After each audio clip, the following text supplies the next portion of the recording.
Oh, Xavier everyone, I'm so happy to talk about the souls in purgatory with you again and how we can save them during this month of November. I have a gift for you. I will tell you at the end of this video, so please stay until the end. So about November, it is a month that is very special because it is dedicated to the souls of purgatory, and the first week of this month is very important because it starts with All Saints' Day, and the second day is dedicated to the dead, to the souls in purgatory, and it is a special day of grace for them. It is the only day of the year every soul can receive prayers.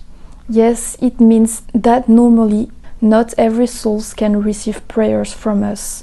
How is that possible? Well, it depends on the debt they have contracted on earth and how great they are, their omissions. For example, if someone didn't pay attention to Mass, didn't care about Mass, especially if they are Christian, Catholic, and know the importance of Mass, if they don't reach the Holy Mass, if they neglect it, etc., well, when they are in purgatory, the Masses that are offered for them benefits them very little or not at all. If a Catholic didn't pray for the souls in purgatory, and especially if a special soul from their own lineage were waiting for their prayer in purgatory for them to be delivered, if this person didn't pay attention or didn't care or didn't pray for that soul who especially waited for his prayer, well, if they go themselves in purgatory, for example, maybe God can block the prayer they receive until the person they were supposed to pray for are themselves delivered first from purgatory. You see, all that kind of debt, if you hurt someone, maybe you will have to wait until the wounds of that person are completely healed until you can receive prayers. All those kind of things. Maria Sima, a mystic who received a lot of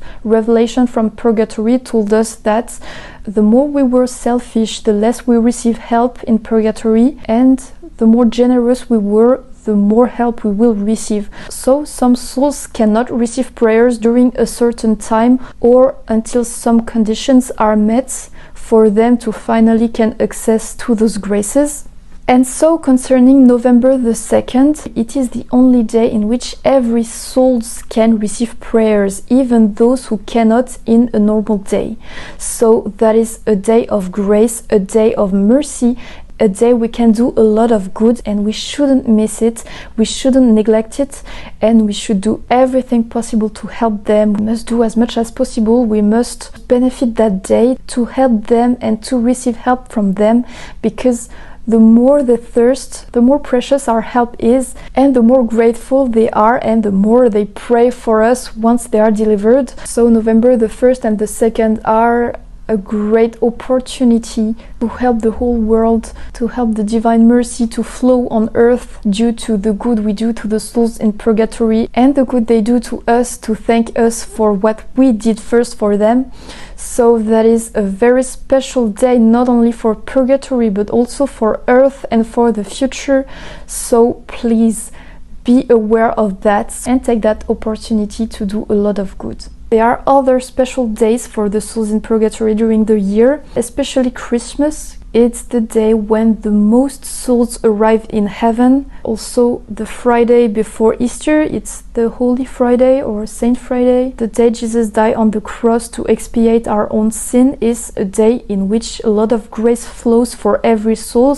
There is the Feast of the Assumption and every Marian feast, and obviously the Ascension of Christ. So these are the special days in the year in which a lot of graces are accessible for the souls in purgatory. So offer Mass, pray a lot, etc. Now I want to share with you 17 ways we can help the souls in purgatory based on the visions of Maria Sima and other purgatory mystics. So one thing you can do is spread the devotion to the souls in purgatory to other people. Teach them about the doctrine of purgatory, teach them about the power of intercession of the souls in purgatory when you pray for them. Spread that knowledge, preach about that doctrine, tell people to pray for the souls in purgatory, because we cannot do it alone. We cannot empty purgatory by us alone, because we are limited in terms of time, in terms of means, etc. So getting other people to know souls in purgatory and to pray for them is a great way to help them after all. So yes, spread that knowledge and make other people pray for the souls in purgatory.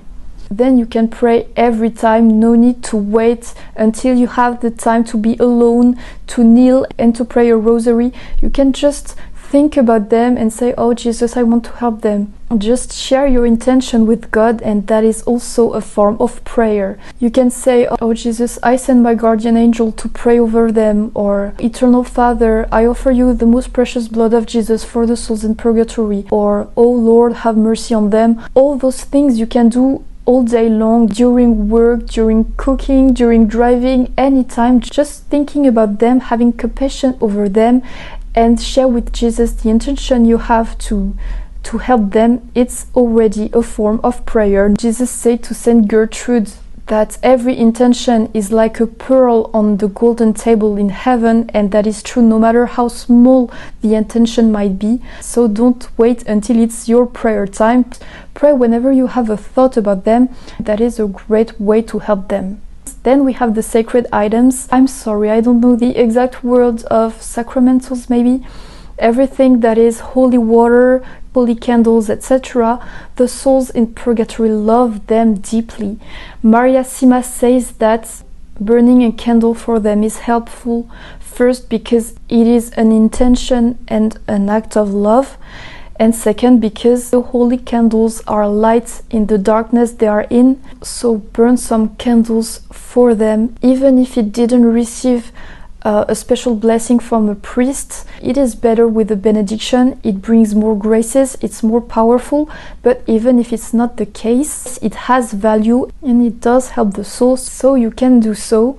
You can also use holy water. You can spread a little bit on the ground. Maria Sima said that one day she was in a cemetery and she was praying over a grave, and she spread some holy water on it, and she heard the soul saying, more, please more. So that is a proof that holy water helps them a lot. Another thing you can do is praying in the cemetery and over a special grave if you want to pray for a special soul, because there is a sacred link between the body and the soul, which is true even after death, explaining why relics are so powerful. Our body is meant to resurrect and to join our soul at the end times, so the body is sacred, and when you pray on a grave next to the body of the person, it's more powerful, it brings special graces. So going to a cemetery and praying a rosary or spreading water on graves, that is a special way to help the souls in purgatory. You can also offer your daily acts, like when you are going to work, you can say, Lord, I'm going to work, I offer this act to pay the debts of the souls who are in purgatory because they neglected their own works when they were on earth. Offering your actions to pay the debts of the souls who didn't do on earth what you are doing while living, it's a great way to help them. You can also make more acts of voluntary charity you want to offer for them. Another thing that is very powerful to help them is to offer your sufferings, to make sacrifices, and if you are brave enough, to ask God to send you some sufferings to help them.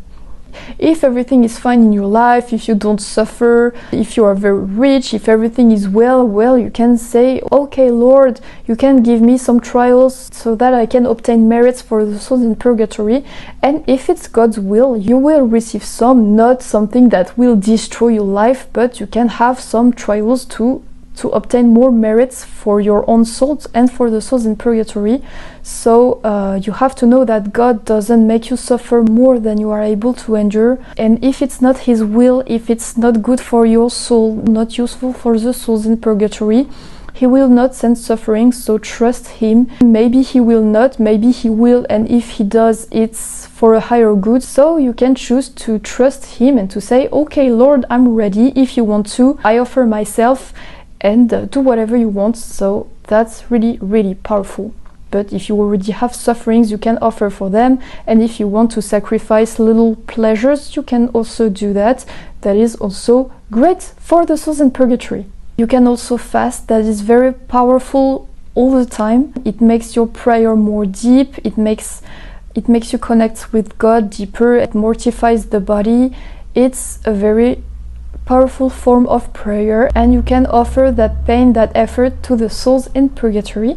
You can also make the heroic act. It means that every merits you obtain through your good works, through your sufferings, through your prayers, through the prayer you receive from others, etc. You don't apply it to yourself. Your merits, you give it to the Holy Virgin Mary, and you say, okay, Mother, it's for you. Do whatever you want with it. It's not mine, it's yours. I keep nothing. Everything is in the hands of Mary.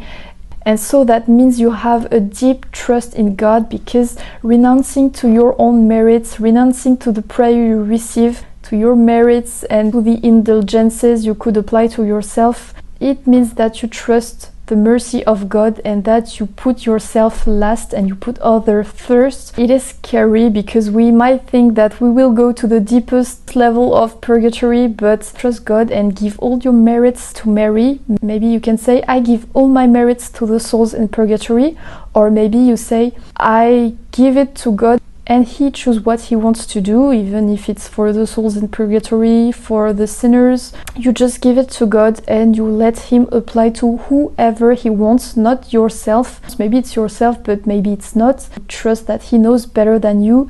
You trust that His mercy is greater than your merits. And if you do so, you can help a lot of souls in purgatory by giving everything you have. They go to other people, but what you give to the Lord, He gives it back to us 100 times more powerful. So just abandon yourselves to Him and He will do wonders for you and for the one you prayed for. Now you can also do novenas. It's a powerful way to pray. It's a way to go deeper in prayer and to receive a lot of merits and graces for the souls. You can do spiritual communion. If you can't go to church every day, the day you can go to Mass, well, say, Jesus, I trust that you are present in the Eucharist, but I cannot receive you today, so please come and visit my soul, etc. and offer the graces of that communion to the souls in purgatory, the same way you would have by going to Mass and saying, Lord, I offer this Mass for the souls in purgatory. You can go to adoration. Every second spent in front of Jesus to love Him and to talk to Him, it spread rays of graces all around the world for the sinners, for the souls in purgatory, for the virtuous people, for the dyings, for the sick, etc. So going to adoration for the souls in purgatory, it brings a lot of graces, it lights their darkness. Praying the chaplet of divine mercy who converts sinners, expiate our sins and deliver souls from purgatory. There is also the prayer and the chaplet of Saint Gertrude, which deliver 1,000 souls each time it is said. So if you make it a chaplet, it saves so many souls. So please pray it during November, it's very important. And of course, the chaplet and the rosary, which is, according to Maria Sima, the second most powerful way to help the souls in purgatory. Say a rosary in their intention. It's even better if you do it in a church in front of Jesus or in a cemetery, but you can obviously do it wherever and whenever you can. Also 15 o'clock, okay, 3 p.m. for English people, it's the hour of mercy, the hour Jesus died on the cross, so that is a special hour to receive more graces. So I know a lot of people are working, but if you can pray during this time, it's great. There are the indulgences you can obtain for yourself or for the souls in purgatory, which are plenial or partial, depending on the detachment of the heart concerning sin. If you are still attached, it's partial, but if you are completely detached from sin, it's plenial. So apply it to the souls in purgatory. You have to go to confession to receive the Eucharist, to pray for the Pope, to be detached from sin, and to do an act of charity. That's the conditions to receive plenial indulgences, but every confession gives you indulgences. You can apply it for the souls in purgatory. And the most powerful way you can help the souls is by going to Mass and offering Masses in their intention. That is the most powerful prayer. the one that obtained the more graces for the souls in purgatory, but for every intention. There is nothing more prayer than the Holy Mass, so go to Mass as often as you can, even twice every Sunday if you can, during the week if you can. If you cannot, just receive a spiritual communion, but the Mass, the communion, is very important for the souls in purgatory. A little bonus, I would say, pay attention also to everything that is happening around you. When you dream about a dead, when you suddenly think about someone who died long time ago and suddenly they just come to your mind, maybe it's signs they are trying to reach you for you to pray for them. So pay attention, because heaven is talking, purgatory is talking, and you have to listen to it. That is very important. Before finishing this video, I talked to you about a gift I had for you, and it is in description. There is a link to it. It's a free guide for this month of November. Every prayer you can make, every saint to discover to help the souls in purgatory, some ideas of acts of charity or efforts of the day for the souls in purgatory, of different types of chaplets we can pray at certain hour all together. It's just a guide, not a challenge. You don't have to follow every steps, but there are some ideas of what you can do every day to help the souls in purgatory. And if we do it all together, then that's not just a solo prayer, but that becomes a great communion. And I think that can obtain a lot of graces for us, a lot of graces for the souls in purgatory. If all the Au Krug Xavier family follows the step and pray the same prayers at the same times, we could all know that we are not alone in this prayer, that we are numerous to pray it. So if you want to put in the comments the things you want to do and the things you have done and the things you will do, and see who replies and who will do those same things with you, it can encourage us to keep us focused on the souls in purgatory during November, and to motivate ourselves to pray and to live this like a huge family. So it's free, it's just in the link down below. So I hope it will interest you, and otherwise I hope this video interests you. So thank you for watching and see you soon. Au Krug Xavier, everyone.